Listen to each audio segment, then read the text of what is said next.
August 1945. They told her the Americans would rip the baby from her body.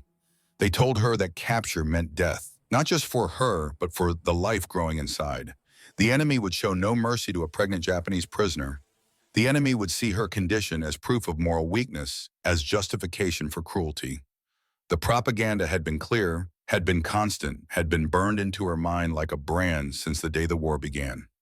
So when 18-year-old Haruka Nakamura stepped off the military transport ship in San Francisco Harbor on that gray August morning, she wrapped both arms around her stomach. She pressed down hard against the fabric of her loose uniform jacket. She prayed that no one would notice the small curve beneath. She prayed that her secret would remain hidden just a little longer. Her face was pale, her legs trembled. Beneath the rough cotton fabric, beneath the strips of cloth she had wound tight around her belly every morning, for 3 months her secret grew larger with each passing day. She expected chains when the ship docked. She expected beatings. She expected the cruelty that Japanese military propaganda had promised since Pearl Harbor. She had prepared herself for torture, for interrogation, for death. Death would have been easier to accept than what she feared most, that they would discover her condition and do to her unborn child what the propaganda said Americans did to all Japanese babies. But what she found in America would shake everything she believed. Because the enemy did not bring death. The enemy brought something far more dangerous. The enemy brought kindness. And that kindness came from the last people she expected. American nurses who would look at her swollen belly and whisper not threats, but a promise that would echo across decades. We will protect you, both of you. This is the story of how a teenage prisoner of war tried to hide her pregnancy from her captors, and how a group of American women risked everything to keep her safe, how enemies became family, how hatred transformed into hope, and how one promise made in a detention camp would change lives for generations to come. If stories like this move you, make sure to like this video and subscribe to our channel. These forgotten moments of humanity deserve to be remembered. Let us know in the comments if you or your family served during this time. Your stories matter. Your memories matter. 3 months earlier, Osaka, Japan, May 1945. The city was dying. Haruka stood in the doorway of the small apartment she shared with 2 other women from the communications unit. Through the broken window, she could see smoke rising from the factory district 3 blocks away.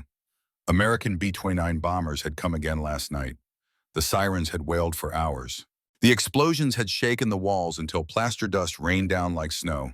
She placed one hand on her stomach. Still flat, still safe, still secret. The baby inside was barely 8 weeks old. A tiny collection of cells that would never know its father, would never hear his laugh or feel his arms or see the way his eyes crinkled when he smiled. Takeshi had died 3 weeks ago. She knew because his commanding officer had come to tell her, had stood in the same doorway with his cap in his hands and his eyes on the floor, had spoken the words she had been dreading since the day Takeshi was deployed to the munitions factory. Direct hit, no survivors, no remains to send home, just ash and memory. They had been engaged, not officially, not with family blessings or formal ceremonies. Those luxuries belonged to peacetime. But they had promised each other, had whispered plans in the dark about the life they would build after the war, the small house they would rent, the garden she would plant, the children they would raise. She had not told him about the baby, had not had the chance. He died not knowing that a part of him would survive. Now she carried their secret alone. In Japan, an unmarried pregnant woman was a disgrace. The shame would follow her family for generations. Her parents would be ostracized. Her younger brother would never find a good marriage match. She would be cast out, branded as morally corrupt, left to beg on streets that were already filled with widows and orphans. And then the order came. All women in the auxiliary communications units were being evacuated, not to safety within Japan, but overseas. To Okinawa first, then to occupied territories in the Pacific. The military needed radio operators, translators, clerks. They needed women who could type and file and keep records as the empire contracted and chaos spread. Haruka went because she had no choice, because refusing orders meant execution, because at least overseas she might be able to hide the pregnancy a little longer. At least away from Osaka, no one would know her family. No one would write to her parents about their daughter's shame. But then Okinawa fell. Then the atomic bombs dropped on Hiroshima and Nagasaki. Then the emperor spoke on the radio for the first time in history, his voice thin and cracking, and announced Japan's unconditional surrender. And then the Americans came to round up prisoners. The Pacific Ocean, August 1945. The transport ship was a converted cargo vessel. The hold where the Japanese women were kept had once carried machinery and weapons. Now it carried human cargo. 63 women ranging in age from 18 to 45. All members of military auxiliary units, all prisoners of war, all terrified of what awaited them in America. The journey across the Pacific took 17 days. 17 days in the belly of a ship that rolled and pitched with every wave. 17 days sleeping on thin mats spread across metal floors. 17 days eating rice that grew staler with each passing meal and dried fish that tasted like cardboard. 17 days of silence. The women did not talk much. What was there to say? They had all lost something. Homes, families, futures. Some had lost husbands. Others had lost children in the bombings. A few had lost their minds entirely and sat staring at the wall with empty eyes. Haruka spent most of the voyage in a corner away from the others. She slept when exhaustion overcame fear. She ate when hunger overcame nausea. She kept both hands pressed against her stomach as if she could somehow communicate with the child inside through skin and muscle and will alone. The baby was 5 months along now. Not visible yet to casual observers, but impossible to hide during a medical examination. She had bound her stomach with strips of cloth torn from old bandages, had wrapped them tight every morning until she could barely breathe. The compression was uncomfortable but necessary. Without it, the small curve of her belly would give her away. On the 7th day at sea, she felt the baby move for the first time. A flutter like butterfly wings against the inside of her skin. So faint she thought at first she had imagined it, but then it came again. A gentle push, a tiny kick, proof that something lived and grew despite everything. She had nearly cried out, nearly gasped loud enough to draw attention. Instead, she bit her lip until it bled and turned her face to the wall. Her whole body shook with the effort of staying silent. This child was her secret, her burden, her only connection to the man she had loved. She would protect it with everything she had, even if it meant enduring pain, even if it meant facing death alone. The other women noticed something was different about her. She heard them whispering sometimes when they thought she was asleep. The girl in the corner never joins us. She barely eats. She holds her stomach like it hurts. Maybe she is sick. Maybe she is dying. Maybe that would be a mercy. Let them think she was ill. Let them think whatever they wanted, as long as they did not guess the truth. On the 15th day, the ship's engines changed pitch. The rolling motion smoothed. Through the small porthole near the ceiling, Haruka caught her first glimpse of the California coast. Mountains rose from the sea green and impossibly lush. She had never seen so much vegetation. In Japan, every tree had been cut for fuel. Every field had been stripped for food. But here, forests covered the hillsides like a thick blanket. America had not been bombed, had not been starved, had not been broken. The contrast made her dizzy. San Francisco, August 14, 1945. The morning fog hung thick over San Francisco Bay as the transport ship cut through gray water toward the dock. Haruka stood on deck with 50 other women, their faces blank with exhaustion and fear. They had been ordered above deck for the final approach, had been told to line up in rows, had been counted like livestock. The Golden Gate Bridge loomed in the distance. Its rust-red towers rose out of the mist like gates to another world. Haruka had never seen anything like it.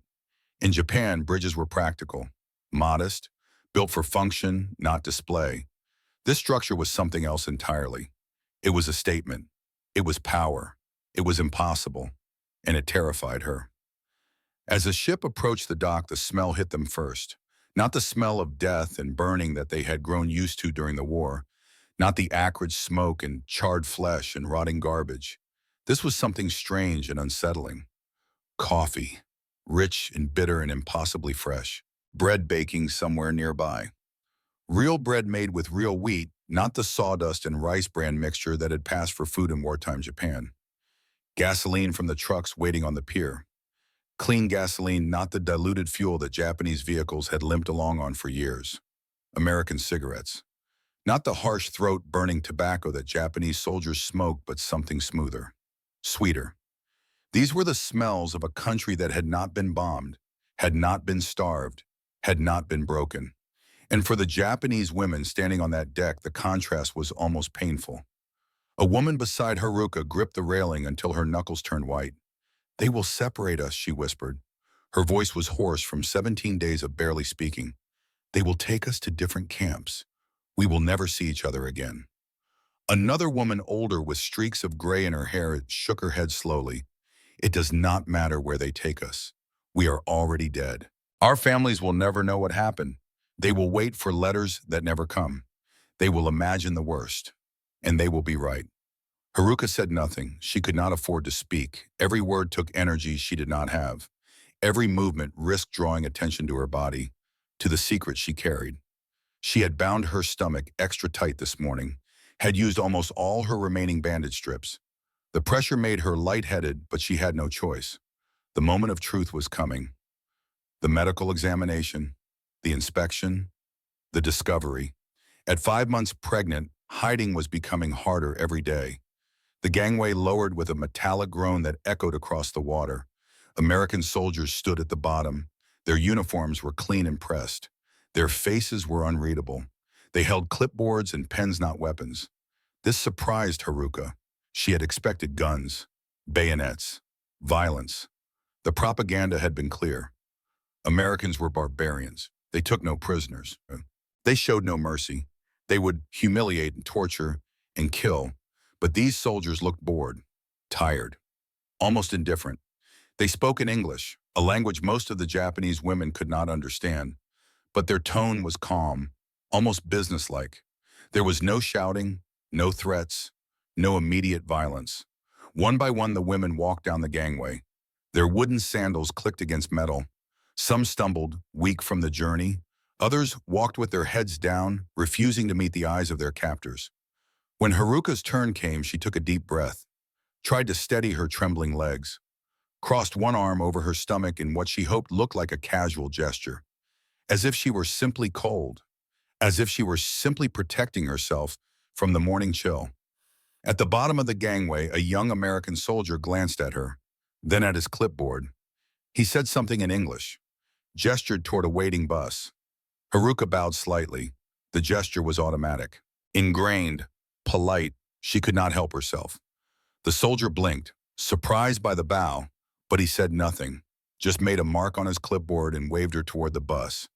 As she stepped onto concrete pier, Haruka felt the solid ground of America beneath her feet for the first time. It was strange, terrifying, and somewhere deep inside her, beneath the fear and exhaustion, a small voice whispered something she barely dared to hope. "Maybe you will survive this.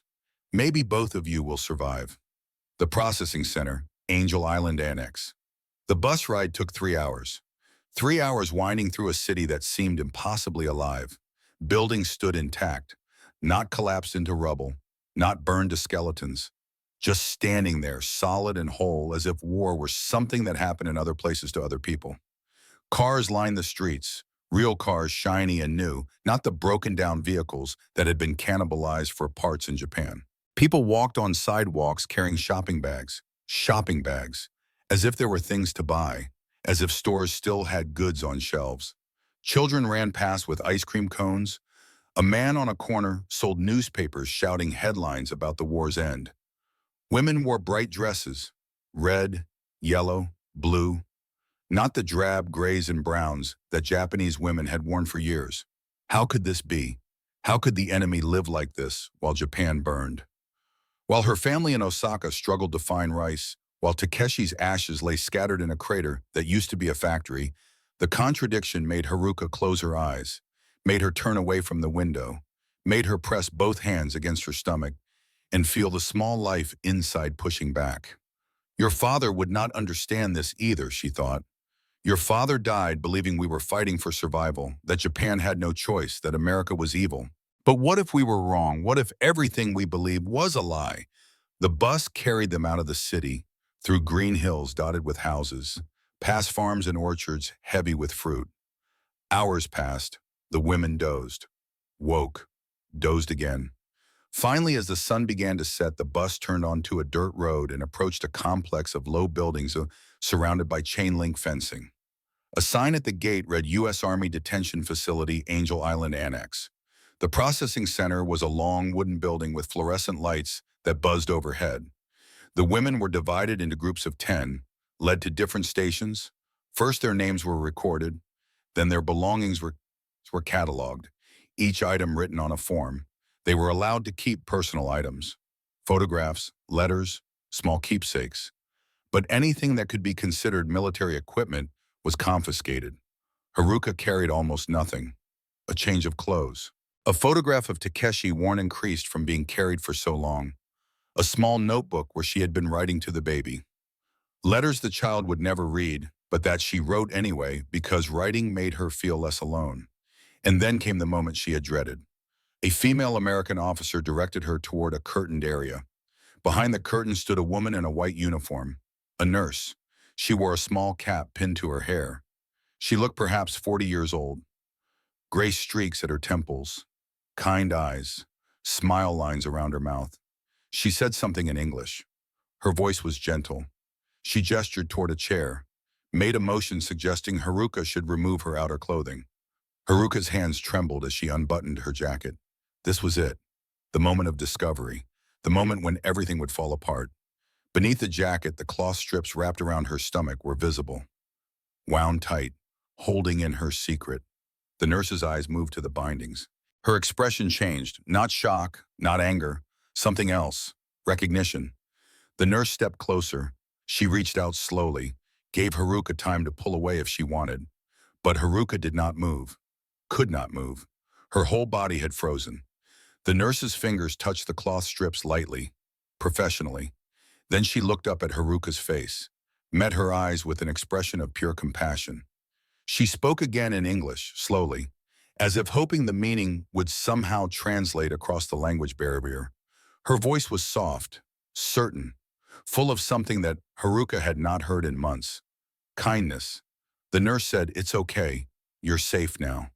Haruka did not understand the words, but she understood the tone, understood the gentle touch, understood the way the nurse's eyes filled with tears that she blinked away quickly.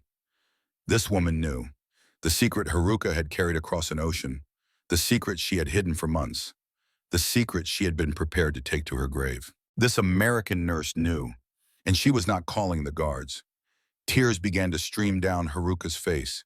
She waited for the shouting, waited for the punishment, waited for the cruelty that propaganda had promised. Instead, the nurse did something unexpected. She pulled the curtain tighter, ensuring their privacy.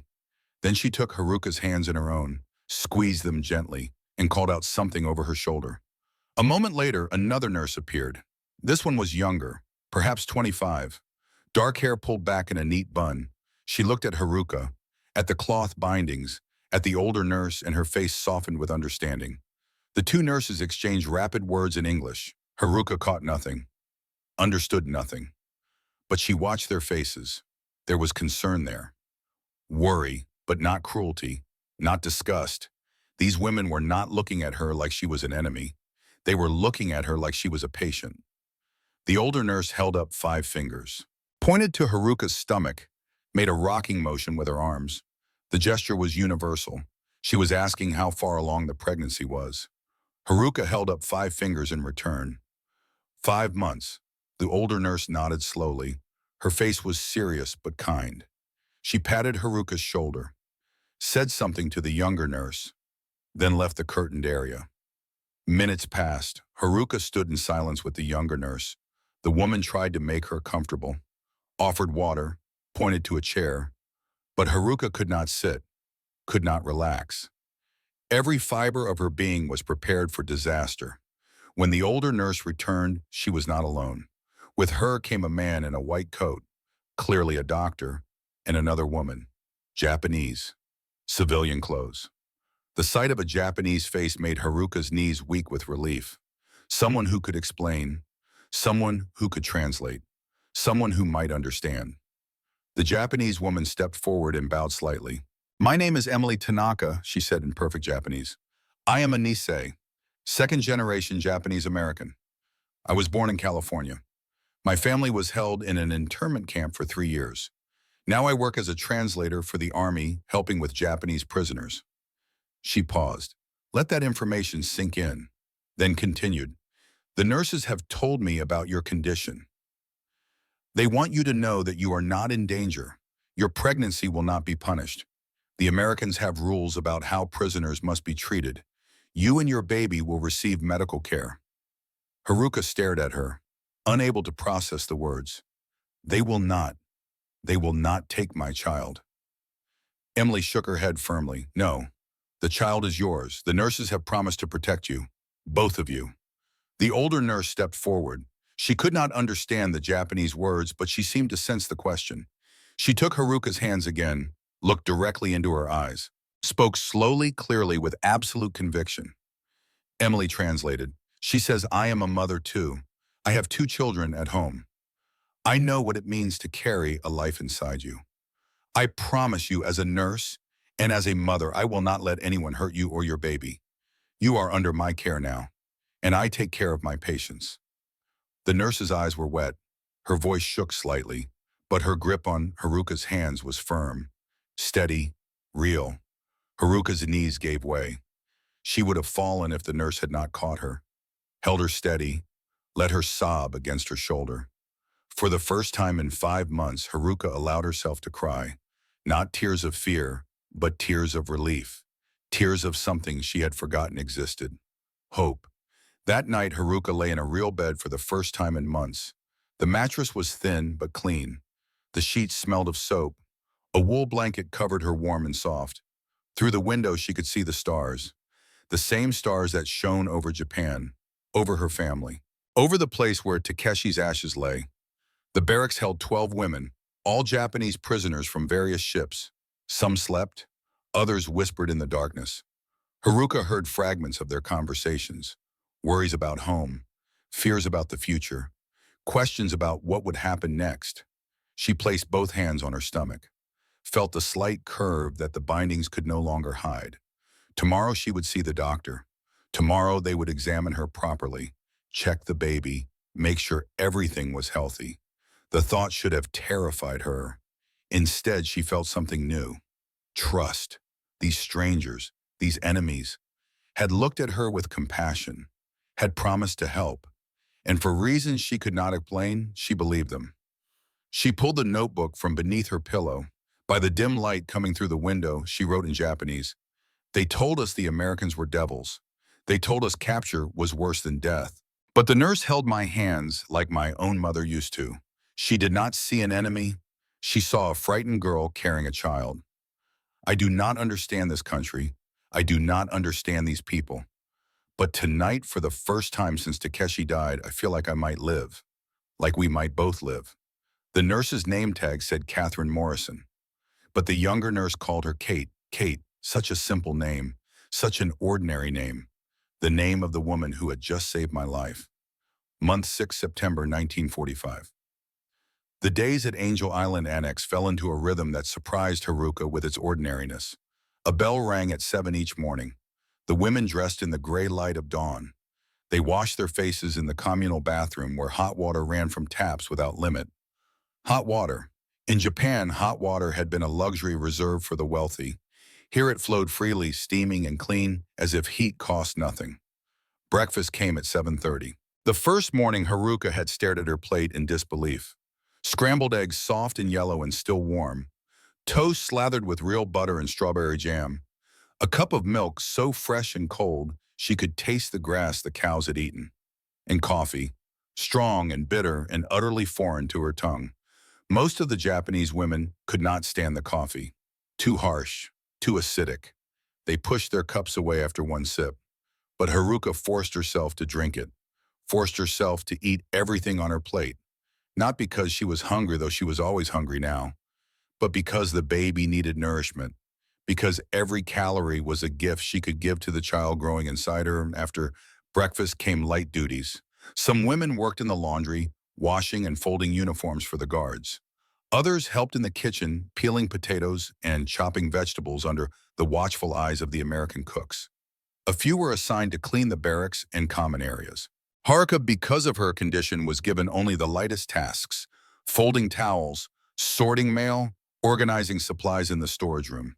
The work was easy, almost pleasant, and she found herself looking forward to the small sense of purpose it provided. But every morning before the work began, Kate Morrison came to check on her.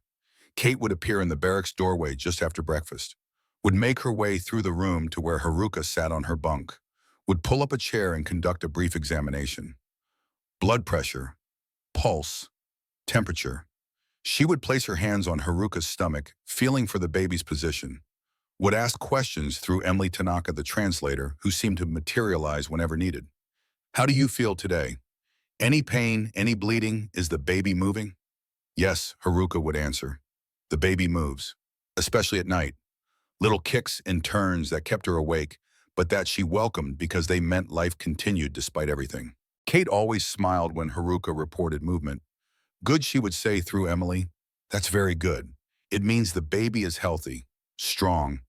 And every day Kate brought something: vitamins in small brown bottles, extra portions of milk and meat, fresh fruit when it was available, apples, oranges, once impossibly a banana. Haruka had not seen a banana since before the war. She held it in her hands like something precious, peeled it slowly, ate it in tiny bites, savoring the sweetness. And when she was done, she cried, not from sadness, but from the overwhelming strangeness of it all. That here in the land of her enemies, she had just eaten a banana. That she was being fed and cared for better than she had been in the final years of the war in her own country. The younger nurse, Sally Bennett, was equally attentive. She was 24 years old, from a small town in Iowa called Cedar Rapids. She had joined the Army Nurse Corps straight out of nursing school, had spent the war in Hawaii treating wounded soldiers who came back from the Pacific Islands with missing limbs and shattered minds. Sally spoke no Japanese, and Haruka spoke almost no English. But somehow they communicated, through gestures, through smiles, through the universal language of caring. Sally taught Haruka English words, simple ones at first. Baby. She would point to Haruka's stomach and say the word slowly. Bay. B. Haruka repeated it. Her accent was thick. The sounds felt strange in her mouth. But Sally always nodded encouragingly. Good. Very good. You're learning, their words followed. Safe. Friend. Hope. Thank you. Thank you became Haruka's most used phrase. She said it constantly. To Kate when she brought vitamins. To Sally when she brought extra blankets. To Emily when she translated kind words. To the kitchen staff when they slipped her larger portions. Thank you. Thank you. Thank you. As if saying it enough times could somehow repay the debt she felt growing larger every day. But not everyone at the camp was kind. Captain Richard Thompson. He arrived on the third week of September. Captain Richard Thompson, 40 years old, 6 feet tall, broad-shouldered, with a face like carved stone. A long scar ran down his left cheek, pale against tan skin. He had gotten it at Guadalcanal, someone whispered. Or maybe it was Iwo Jima. The stories varied. What did not vary was the look in his eyes when he walked through the camp. Cold, hard, assessing every Japanese face as if searching for the one responsible for his pain. Thompson had been assigned as the liaison officer overseeing prisoner operations at Angel Island Annex. His job was to ensure security, to monitor the Japanese women for any signs of resistance or espionage, to maintain order. But everyone knew the real reason he had requested this posting. His younger brother David had died at Pearl Harbor. December 7, 1941. David Thompson had been 25 years old, a radio man on the USS Arizona. When the bombs hit, David had been trapped below deck, had died with over 1,000 other men when the ship exploded and sank in 12 minutes. Richard Thompson had spent the last 4 years fighting across the Pacific with his brother's dog tags around his neck, had killed more Japanese soldiers than he could count, had earned medals and commendations in the respect of men who served under him. But he had never forgiven, never forgotten, never let go of the hatred that had been born on that Sunday morning in Hawaii. And now, with the war over, he had been assigned to watch over Japanese prisoners, to ensure they were treated according to the Geneva Convention, to make sure they received proper food and shelter and medical care. It was for Thompson a kind of torture. The first time he walked through the women's barracks, Haruka was sitting on her bunk folding laundry. She looked up when he entered, saw his uniform, his rank insignia, the way the other women immediately fell silent and lowered their eyes. Thompson walked slowly down the center aisle. His boots were loud on the wooden floor. He stopped at each bunk, looked at each woman, made notes on a clipboard. When he reached Haruka, he paused. His eyes moved over her, taking in details. Her thin frame, her loose clothing, the way she held one hand protectively over her stomach. He said something in English to the guard accompanying him. The guard shrugged. Thompson looked at Haruka for a long moment. She forced herself to meet his gaze, saw something dark and angry swirling in those eyes, something that made her skin crawl. Then he moved on, but as he reached the door, he turned back, looked at her again, said something else to the guard. After he left, one of the other women whispered to Haruka, "That man hates us. You could see it in his face. We must be very careful around him."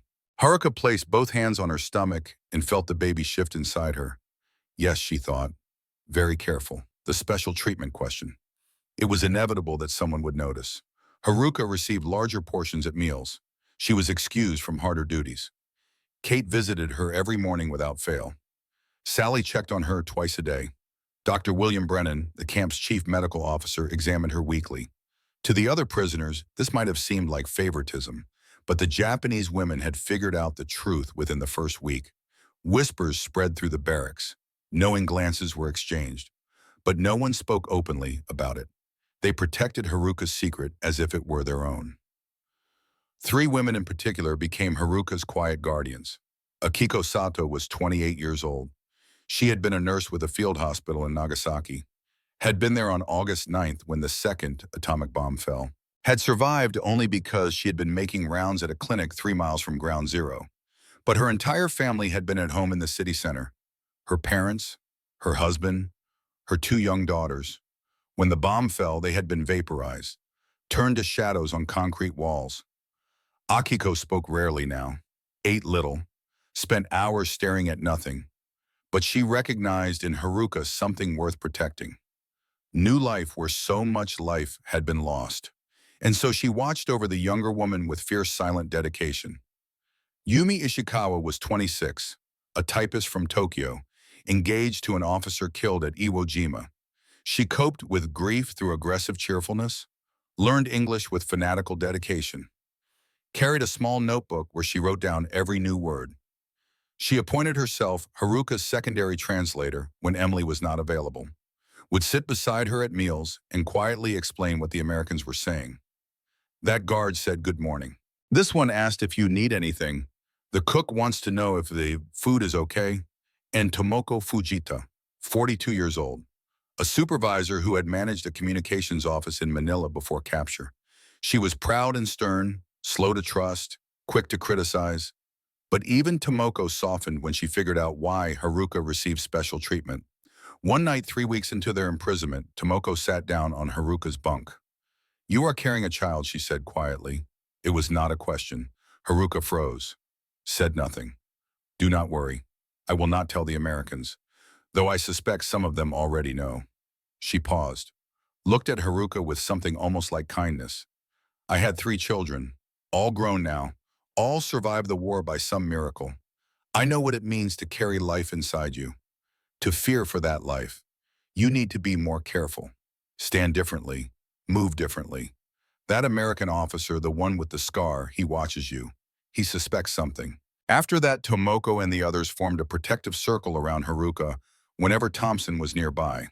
They would surround her, shield her from direct view, create a barrier of bodies and voices that drew attention away from the pregnant girl in their midst. But Thompson was not a fool.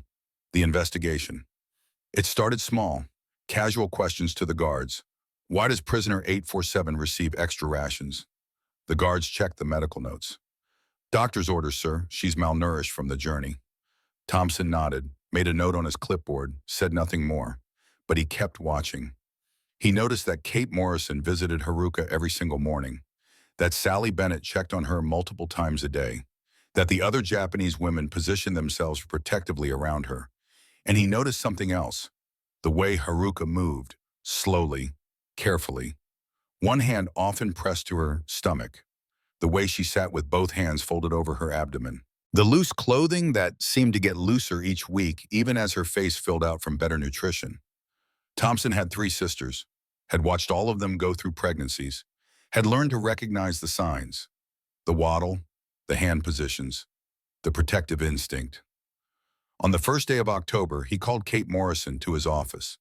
The office was small and spare, a desk, 2 chairs, a filing cabinet, an American flag in one corner. On the wall behind the desk hung a photograph of the USS Arizona burning at Pearl Harbor. Kate entered and stood at attention. She had been expecting this conversation, had been dreading it. Nurse Morrison, please sit. Kate sat, kept her face neutral, professional. Thompson leaned back in his chair, studied her for a long moment. I've been reviewing the medical records for the prisoners under our care, making sure everything is properly documented, following regulations. He paused. Let that hang in the air. I noticed that prisoner 847, Haruka Nakamura, has been receiving what appears to be special treatment. Extra food, reduced duties, daily medical checks. Can you explain why Kate had prepared for this? Had her answer ready. She arrived severely malnourished, underweight, showing signs of vitamin deficiency. Dr. Brennan and I determined she needed supplemental nutrition and rest to recover. Thompson nodded slowly, picked up a file from his desk. I see, and yet after 6 weeks of this supplemental nutrition, she hasn't gained much weight, at least not in her face or limbs. But she has requested progressively looser clothing, and you've approved those requests. He opened the file. Read from it. She's also been given special vitamins, prenatal vitamins according to the pharmacy records. Kate's stomach dropped, but she kept her face calm. Captain, I can explain. Thompson closed the file, looked directly at her. Prisoner 847 is pregnant, isn't she? The silence stretched between them. Kate could hear her own heartbeat, could feel sweat forming on her palms.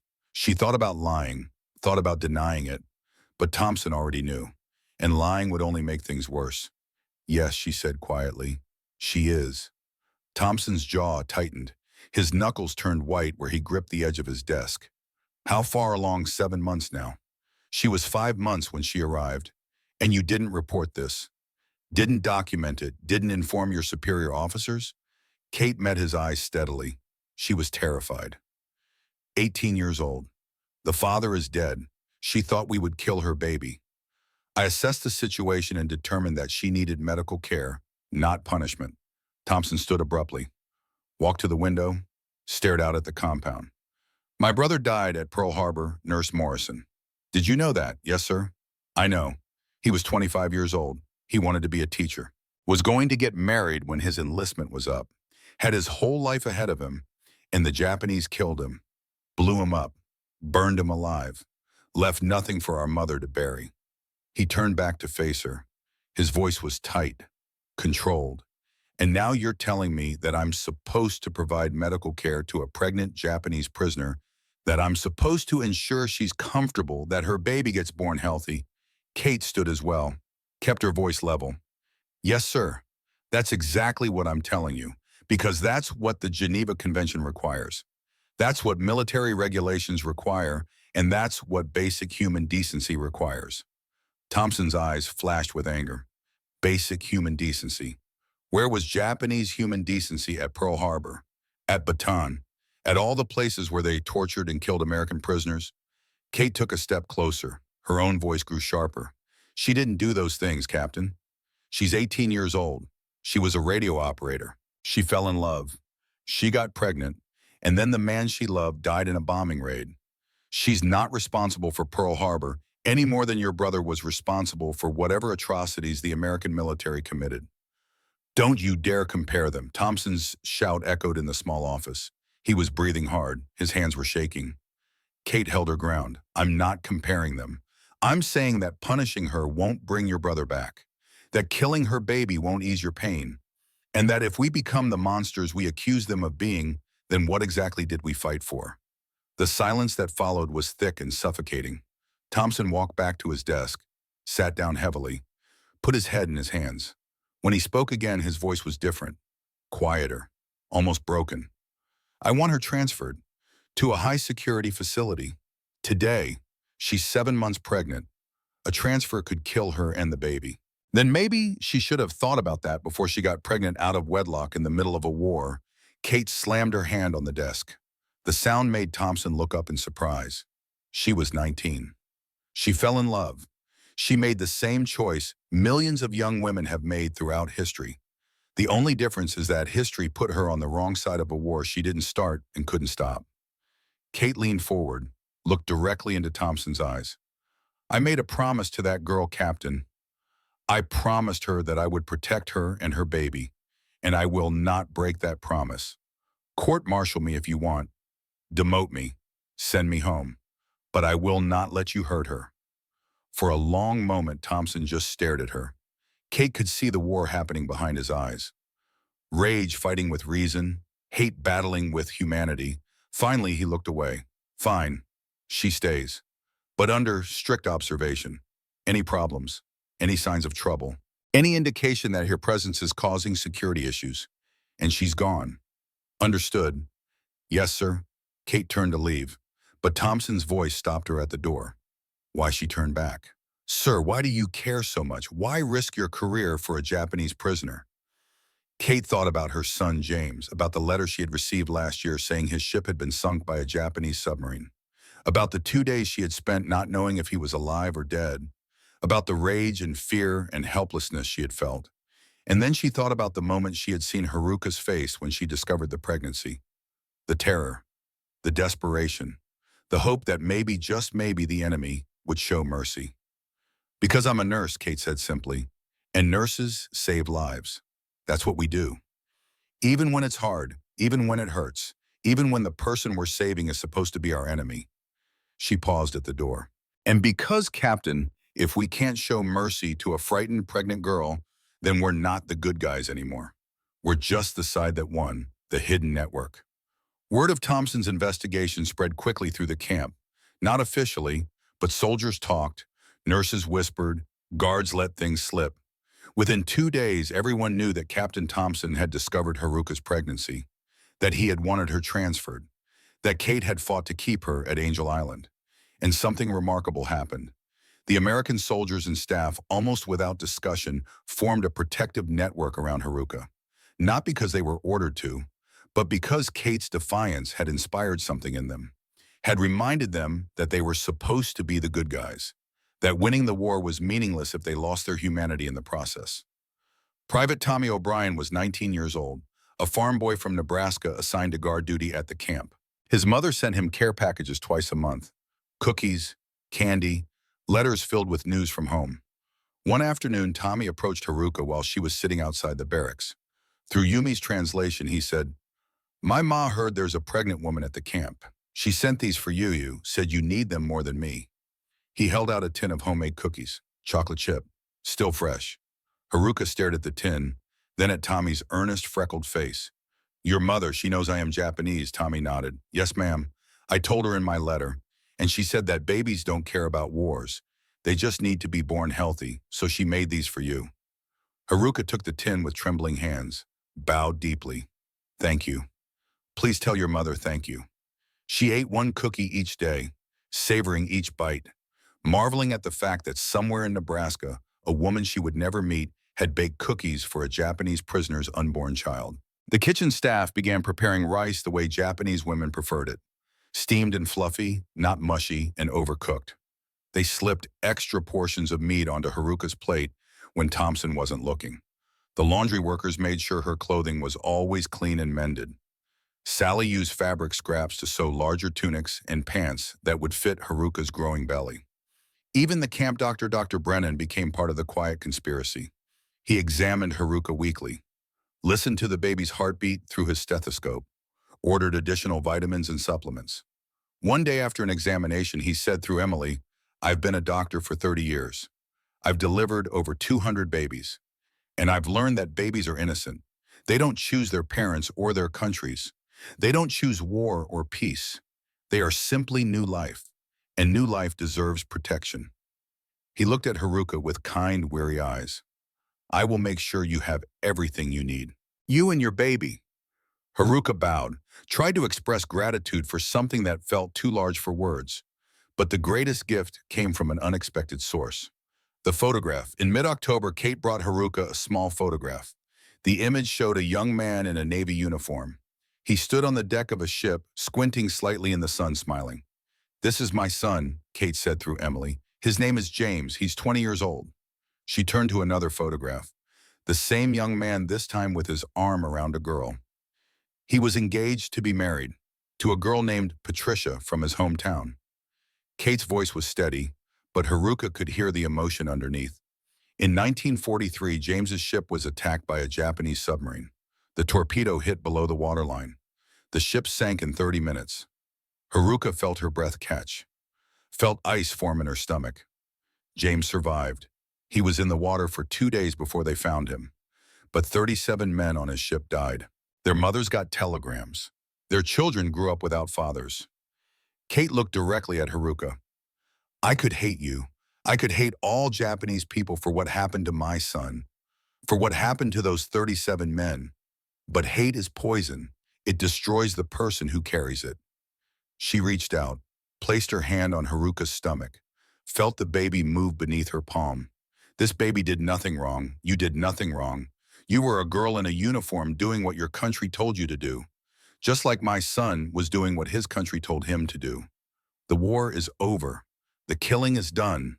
Now is the time for healing." Kate's eyes filled with tears, and healing starts with choosing kindness over hate. Haruka could not speak, could not move, could only stare at this woman who had every reason to despise her and yet had chosen to save her. Instead, she wept for the men on the ship, for James who had nearly died, for Takeshi who had died, for her country, and for this country, and for all the countries that had sent their children to kill each other. But most of all, she wept for the simple, impossible gift of forgiveness that Kate was offering her. The celebration, 3 weeks later in early November, something happened that Haruka would remember for the rest of her life. The nurses threw her a baby shower. It was held in the medical building's break room. Sally had made decorations by hand, paper chains, cutout stars, a banner that read in carefully drawn English letters, "Welcome, baby." There was a cake. The kitchen staff had baked it specially. White frosting, pink and blue flowers made from colored sugar. And there were gifts. A blanket that Sally had knitted herself, yellow and soft and perfect. A set of tiny clothes.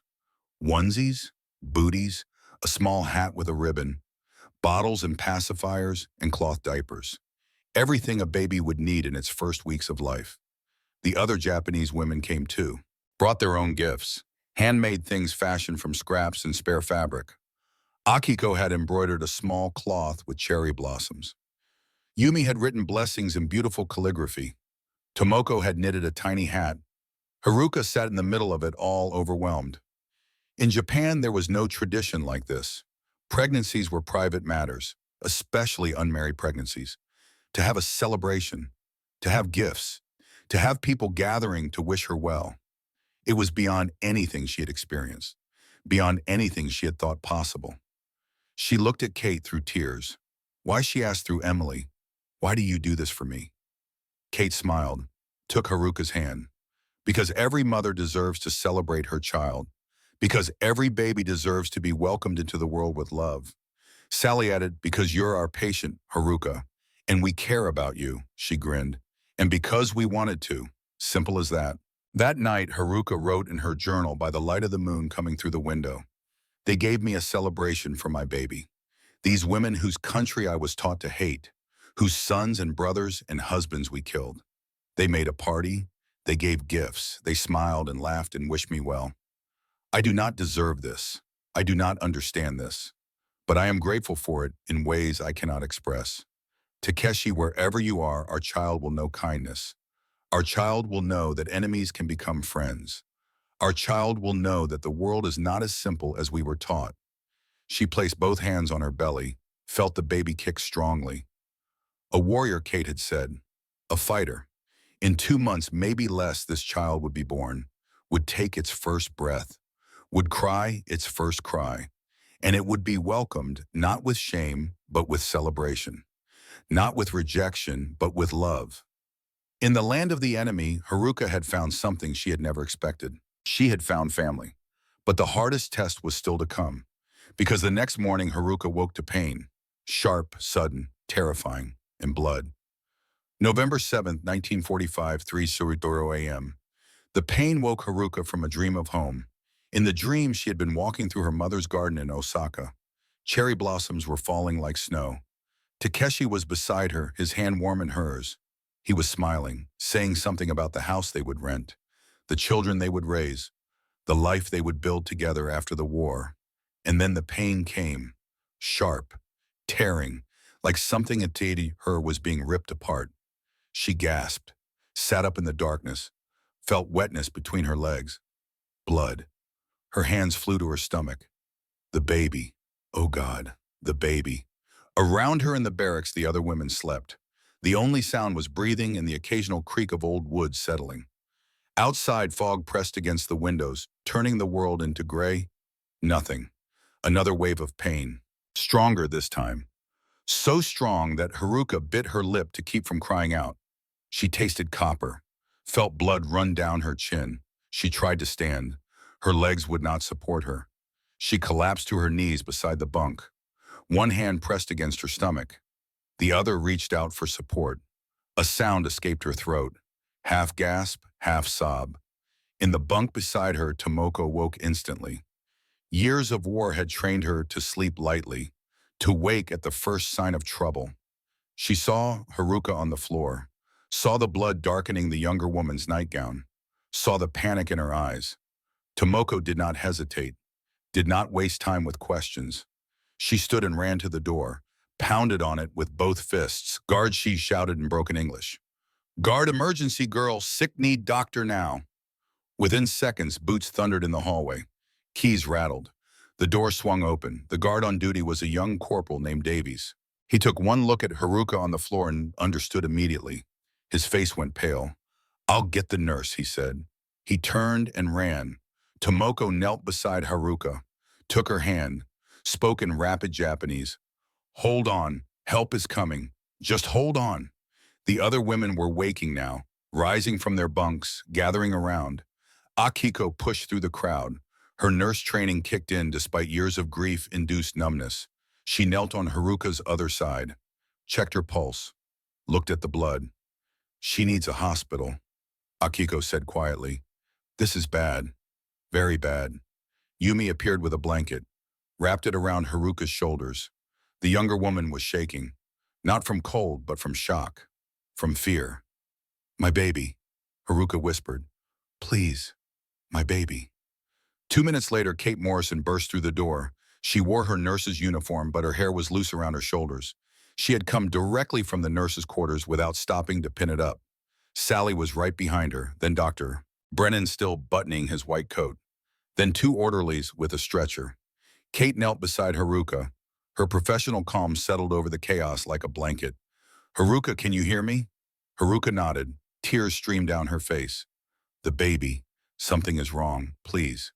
Kate placed both hands on Haruka's stomach, felt the hardness there, the wrong kind of hardness. She glanced at Dr. Brennan. He knelt beside her, examined quickly. His face grew grave. Placental abruption, he said quietly. The placenta is separating from the uterine wall. She's bleeding internally. How far along is she? 32 weeks, 8 months. Can we stabilize her here? Dr. Brennan shook his head. No, she needs surgery, immediately. The baby needs to be delivered now or we'll lose them both. Kate's jaw tightened. The camp medical facility was not equipped for major surgery. They had basic supplies, could handle minor injuries and illnesses. But a premature emergency delivery that required a real hospital. Operating rooms, surgical equipment, blood for transfusions. We need to transfer her to the base hospital, Kate said. Dr. Brennan nodded, but his expression was troubled. You know what that requires. Kate knew. A transfer required authorization, a signature from the commanding officer on duty. At 3 in the morning, that meant waking someone with the authority to approve emergency medical transport of a prisoner of war. That meant Captain Thompson. Kate stood, looked at Sally. Stay with her. Keep her calm. I'll be back in 5 minutes. She turned and ran. The decision Thompson's quarters were in a separate building near the administration offices, a small structure reserved for senior officers. Kate had never been inside, had never had reason to disturb the captain in the middle of the night. But now she pounded on his door like the building was on fire. Captain Thompson, open up emergency nothing. She pounded harder. Captain, a prisoner is dying. I need authorization. Now inside she heard movement, cursing. Then the door swung open. Thompson stood there in undershirt and uniform pants. His feet were bare, his hair was disheveled. Sleep still clouded his eyes. Nurse Morrison. What the hell is going on? It's Haruka Nakamura, the pregnant prisoner. She's hemorrhaging. Placental abruption. She needs emergency surgery or she and the baby will die. I need authorization to transfer her to the base hospital, right now. Thompson blinked, trying to process through the fog of interrupted sleep. At 3 in the morning. This is highly irregular. There are protocols for prisoner transfers, security concerns. We can't just load a prisoner into an ambulance in the middle of the night without proper clearance from higher command. Kate stepped closer. Her voice dropped to something cold and hard. A girl is bleeding to death in my medical building. Her baby is dying inside her. I don't give a damn about protocols or security concerns or what higher command might say. You are the ranking officer on site. You have the authority to approve this transfer. So you are going to get your pen and sign the authorization. And you are going to do it right now. Thompson's eyes narrowed. For a moment, Kate thought he would refuse. Thought he would pull rank, thought he would let his hatred of the Japanese override everything else. But then something shifted in his expression. Some wall crumbling. How old is she again? 18. And the father dead, killed in a bombing raid 3 months before Japan surrendered. Thompson was quiet for a long moment. Then he turned back into his quarters, grabbed his boots, started pulling them on. Where's the authorization form in the admin office? I can get it. No, I'll come with you. He finished with his boots, grabbed his jacket, looked at Kate with an expression she had never seen on his face before. Something almost like shame. My sister lost her baby 2 years ago, he said quietly. Complications during delivery.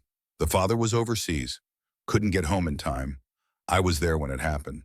Held her hand, watched her scream, watched the life drain out of her eyes even though she physically survived. He buttoned his jacket with quick practice movements. I won't create another woman like that. Not if I can help it. Not even for a Japanese prisoner. They walked together through the foggy darkness to the administration building. Kate's heart was pounding. Every second that passed was a second Haruka was bleeding. A second closer to death. Thompson unlocked the admin office, found the authorization forms in a filing cabinet, filled one out with quick strokes of his pen. Prisoner name, reason for transfer, destination, authorizing officer. He signed his name at the bottom. Richard J. Thompson, Captain U.S. Army. Handed the form to Kate. Get her to the hospital. Save them if you can. Kate took the form, looked at Thompson, saw something in his eyes that had not been there before. Not quite kindness, but not hatred either. Something in between. Something human. Thank you, Captain. Don't thank me, just don't let her die on my watch. The ambulance ride. The ambulance was a converted military truck with a red cross painted on the side. Haruka lay on a stretcher in the back. Kate sat beside her. Sally sat on the other side. Dr. Brennan rode in front with the driver. The road to the base hospital was long and rough. Every bump sent fresh waves of pain through Haruka's body. She tried not to cry out, tried to be brave. But the pain was beyond anything she had ever experienced, beyond anything she had thought possible.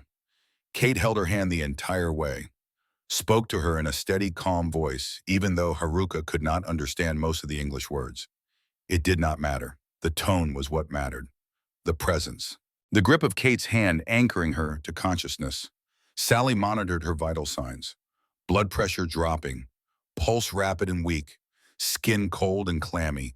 All signs of shock, of too much blood loss. How much longer? Sally called to the front. 10 minutes, the driver called back. Haruka's eyes fluttered. She was slipping away. Kate saw it happening, saw the light beginning to dim. No, Kate said firmly. You stay with me, Haruka. You hear me. You stay with me. Your baby needs you. I need you. You don't get to give up now, not after everything we've been through. She leaned closer, spoke directly into Haruka's ear. I promised you. I promised I would keep you safe, both of you, and I keep my promises. But you have to fight.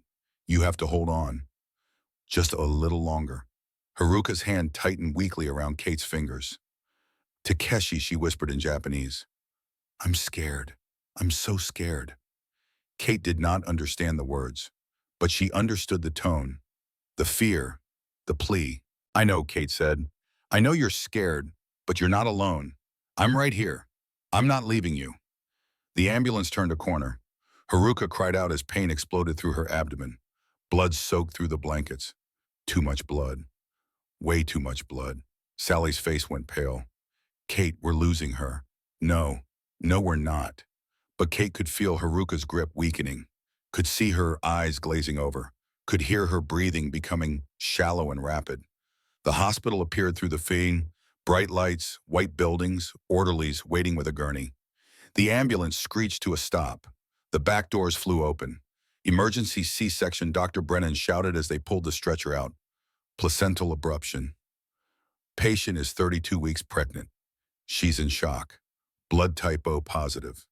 Get the OR ready now. They rushed Haruka through double doors, down a corridor, into a room filled with lights and steel and the sharp smell of disinfectant. Nurses swarmed, cutting away Haruka's bloody clothes, starting IVs, hooking up monitors, moving with practiced efficiency. Dr. Brennan scrubbed in. Two other surgeons joined him. An anesthesiologist appeared at the head of the table. Kate and Sally were pushed back, not allowed in the OR. They stood outside the doors, watching through small windows, hands pressed against the glass like children left outside on a cold night. Sally was crying. She didn't even realize it until Kate handed her a handkerchief. She's so young, Sally whispered. Too young for this. Too young to die. She's not going to die. But Kate's voice shook when she said it. The surgery inside the operating room, time moved differently. Each second stretched like taffy. Each minute felt like an hour. Dr. Brennan made the first incision, a low horizontal cut just above the pubic bone. Blood welled up immediately. Too much blood. The abruption was worse than he had thought. Suction, he said calmly, and get more blood ready. She's going to need transfusions. He worked quickly but carefully, cutting through layers of tissue, muscle, uterine wall. The baby was right there, visible through the opening. Tiny, too small, covered in blood. Dr. Brennan reached in, lifted the baby out. A girl, silent and limp and terrifyingly pale. He handed her to a waiting nurse.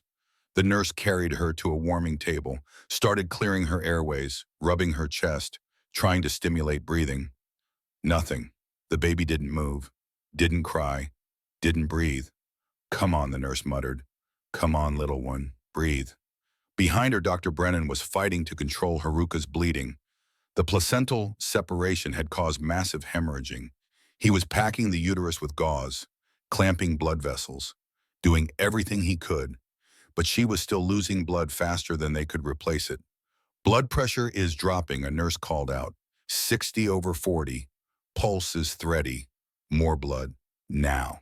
And get me epinephrine ready. At the warming table, the nurse was still working on the baby.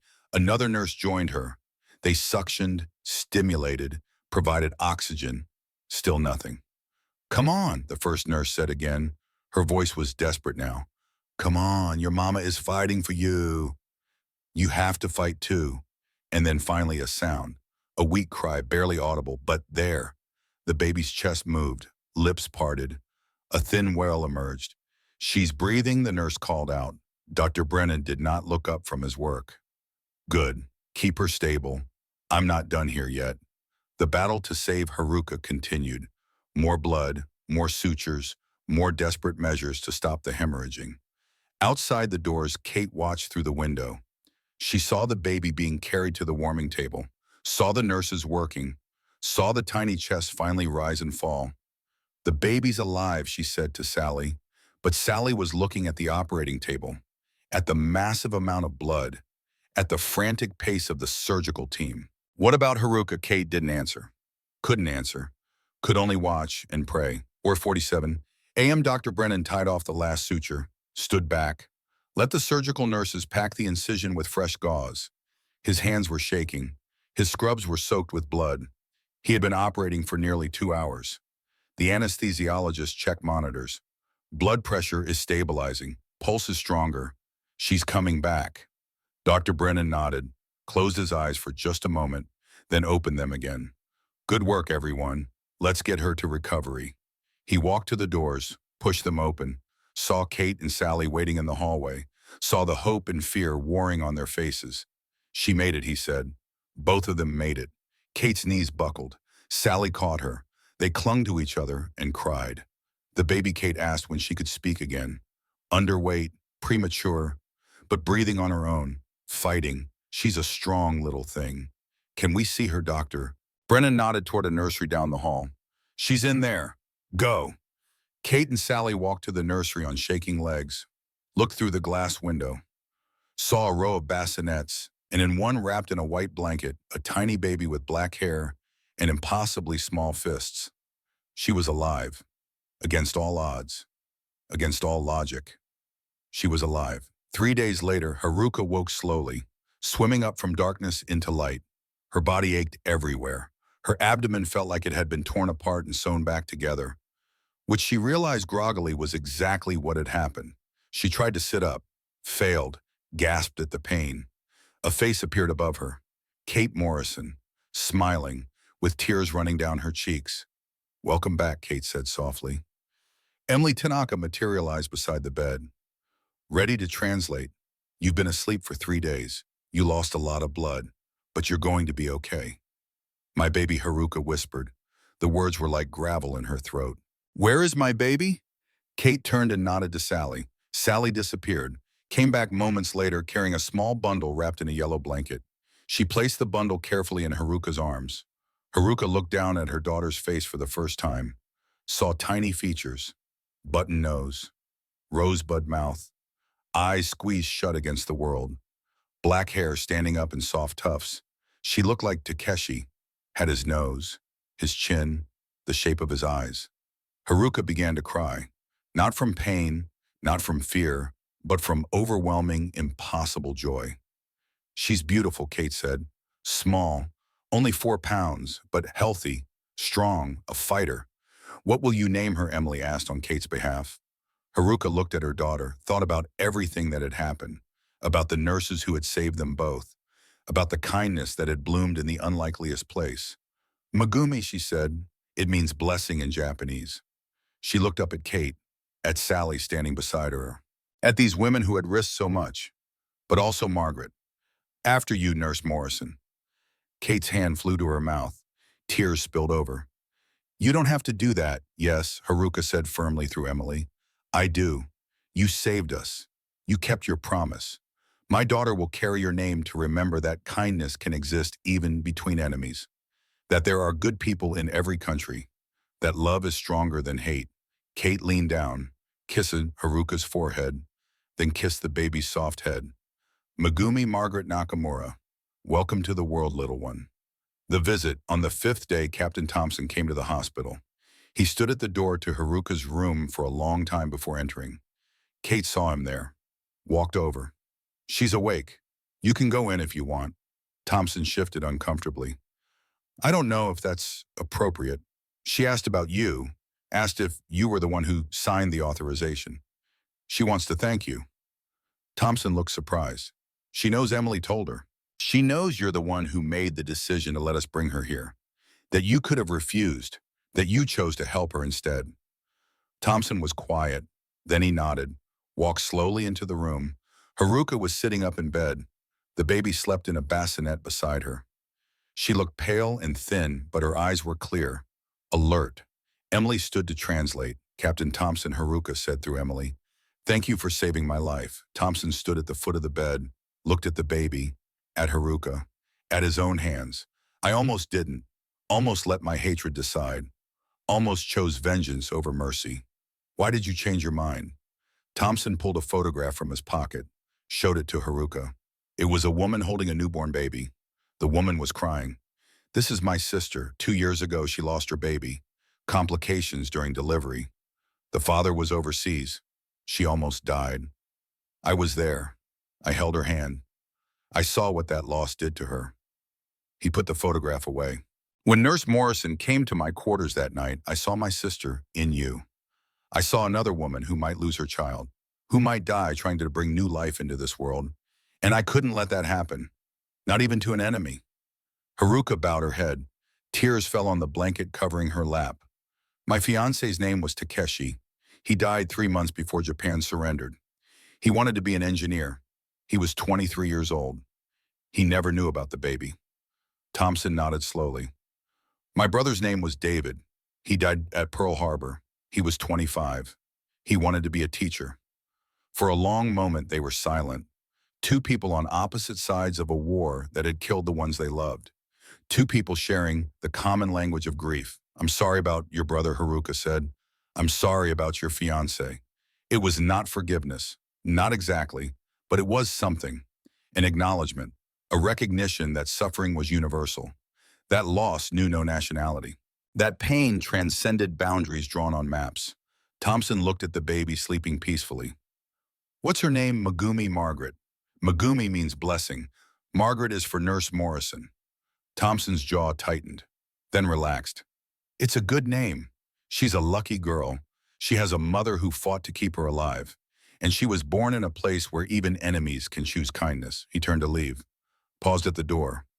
"For what it's worth, Miss Nakamura, I hope you and your daughter have a good life, a peaceful life. The kind of life my brother and your fiancé would have wanted for us all. Thank you, Captain. I hope the same for you." After he left, Kate came back into the room. "That was hard for him, for both of you." Haruka nodded, looked down at Megumi, at this tiny life that had somehow survived everything. "The war took so much from us, but it also showed us something, that we are not so different, that Americans and Japanese can both love, both grieve, both choose to be kind when it would be easier to choose hate." She stroked Megumi's soft hair. "I want my daughter to grow up knowing that. I want her to know that she was born in the country of her mother's enemies, and that those enemies became her family, going home." In late November, the orders came. Japanese prisoners were being repatriated. Ships were being prepared to take them back to Japan, back to a country that had been bombed into submission, that was now occupied by American forces, that was trying to rebuild from the ashes. Haruka had mixed feelings about leaving. Part of her longed for home, for her family, for familiar streets and familiar faces and the language she understood without needing a translator. But another part of her had grown attached to this strange place, to the nurses who had become sisters, to the soldiers who had shown unexpected kindness, to the idea that maybe enemies didn't have to stay enemies forever. Kate and Sally came to say goodbye on the last night. They brought gifts, more clothes for Megumi, who was growing stronger every day. Photographs of the nurses, a letter written in English that Emily had translated into Japanese. The letter explained that Haruka had been a model prisoner, that she had committed no crimes, that she should be welcomed home with honor. It was signed by Dr. Brennan Kate Morrison and Captain Richard Thompson. "I don't know how to thank you," Haruka said through Emily. "You saved my life. You saved my daughter's life. I can never repay this debt." Kate shook her head firmly. "There is no debt. We did what any decent person would do. We saw someone in need and we helped. That's all." Sally added, "We're going to miss you, both of you. Take care of that baby, and if you can write to us, let us know you're okay." Haruka hugged them both, clung to them. These women who should have been her enemies had become her family. "I will write, I promise. And I will tell Megumi about you, about all of you, about the kindness you showed when you could have shown cruelty, about the mercy you gave when you could have given judgment." The next morning, Haruka boarded a ship bound for Japan. Megumi was strapped to her chest in a carrier that Sally had made. The baby slept peacefully, unaware of the significance of the journey, unaware that she was leaving the country of her birth to go to a country she had never seen. As the ship pulled away from the dock, Haruka stood on deck, watched San Francisco disappear into the fog, watched the Golden Gate Bridge fade from view, watched America slip away. She wondered if she would ever return, if she would ever see Kate and Sally again, if this chapter of her life was closing forever. She could not have known then that it was just beginning. Yokohama, Japan, December 1945. The processing center at Yokohama was chaos. Hundreds of returning prisoners, thousands of family members searching for loved ones, shouting, crying, reunions and heartbreak happening in equal measure. Haruka stood with Megumi in her arms, searched the crowd for familiar faces, for her mother's slight frame, her father's gray hair, her brother's young face. And then she saw them. Her mother saw her first, made a sound like something breaking, ran forward, pushed through the crowd, threw her arms around Haruka so hard that Megumi woke and began to cry. My daughter, you're alive. You're home. Her father came more slowly. Her brother hung back uncertain. They both stared at the baby in Haruka's arms, at this unexpected grandchild, this unexpected niece. Haruka held her breath, waited for rejection, for shame, for the disgrace she had feared. Her father reached out, took Megumi gently from her arms, looked down at the tiny face, at the eyes that were beginning to open, at the small hands reaching for nothing and everything. She has Takeshi's eyes, her father said quietly. He looked up at Haruka, and there were tears on his weathered face. He would have been proud. Haruka collapsed into her family's embrace, felt their arms around her, felt acceptance instead of rejection, love instead of shame. The old Japan was gone. A new Japan was being born. And maybe in this new Japan, there would be room for a young mother and her half-American named baby. Maybe there would be room for stories about kindness across enemy lines. Maybe there would be room for hope. Epilogue, 1965. 20 years after the war ended, a letter arrived at Haruka's apartment in Osaka. It had an American stamp, a return address in Iowa. The letter was from Sally Bennett, now Sally Anderson, married to her Iowa boyfriend, mother of 4, grandmother of 2. Dear Haruka, not a year has gone by that I haven't thought about you and Megumi. I hope this letter finds you well. I hope Megumi has grown into a beautiful young woman. I hope you both remember us as fondly as we remember you. Kate passed away last year, peacefully in her sleep. At her bedside was a photograph, a young Japanese woman holding a baby, taken in 1946. She kept it there until the end.